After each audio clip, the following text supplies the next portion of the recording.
കാൽപന്ത് കളിയുടെ വിശ്വവേദിയിലേക്ക് വെറുതെ വഴിമുടക്കാൻ വേണ്ടി വന്ന ഇത്തിരി കുഞ്ഞന്മാരെന്ന് കേപ്പ് വെറുതെ നിങ്ങൾ ഇനിയും എഴുതി തള്ളുകയാണെങ്കിൽ നിങ്ങൾക്ക് തെറ്റിക്കഴിഞ്ഞു.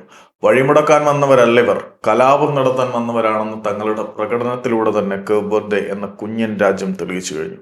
ആദ്യ മത്സരത്തിൽ മൈറ്റി സ്പെയിനെ തങ്ങളുടെ പ്രതിരോധ മികവ് കൊണ്ട് സമനിലപ്പൂട്ടിൽ തളച്ചിട്ടവർ രണ്ടാം മത്സരത്തിൽ ലാറ്റിൻ അമേരിക്കൻ വമ്പന്മാരായിട്ടുള്ള ഉറുഗ്വയെ തങ്ങളുടെ കരുത്തുറ്റ പോരാട്ട വീര്യം കൊണ്ട് സമനിലക്കുരുക്കിൽ തളച്ചിടുകയായിരുന്നു. മത്സരത്തിൽ ആദ്യം ലീഡ് എടുത്തത് കേപ്പ് വെർദെയാണ് എന്ന് പറയുമ്പോഴാണ് ഇവരുടെ അറ്റാക്കിങ്ങിന്റെ സൗന്ദര്യം അത്രമാത്രം ഉണ്ടെന്ന് നമ്മൾ മനസ്സിലാക്കേണ്ടത്. അലക്സ് പിന എന്ന് പറയുന്ന അവരുടെ അലക്സ് പിന അല്ല, കെവിൻ പിന ഗോൾ നേടിയപ്പോൾ 2026 ലോകകപ്പിലെ ആദ്യത്തെ ഡയറക്റ്റ് ഫ്രീ കിക്ക് ഗോളും കൂടി നേടാൻ കേപ്പ് വെർദെക്ക് കഴിഞ്ഞു. അങ്ങനെ ലോകകപ്പിലെ അരങ്ങേറ്റത്തിൽ ഫ്രീ കിക്കിലൂടെ തന്നെ ഗോൾ നേടി തുടക്കം കുറിക്കാൻ പിന്നെയും പിള്ളേർക്കും കഴിഞ്ഞു. അതിനുശേഷം അറാവയിലൂടെ ഉറുഗ്വ സമനില പിടിച്ചു. ആദ്യ പകുതി അവസാനിക്കുന്നതിന് തൊട്ടു മുമ്പ് അവർക്ക് ലീഡ് ഉയർത്താനും കഴിഞ്ഞു. കഥ ഇവിടെ തീർന്നു എന്ന് നമ്മൾ വിശ്വസിച്ചിരിക്കുന്ന സാഹചര്യത്തിൽ രണ്ടാം പകുതിയിൽ ഹീലിയോയിലൂടെ മറ്റൊരു ഗോളും കൂടി കേപ്പ് വെർദെ നേടി.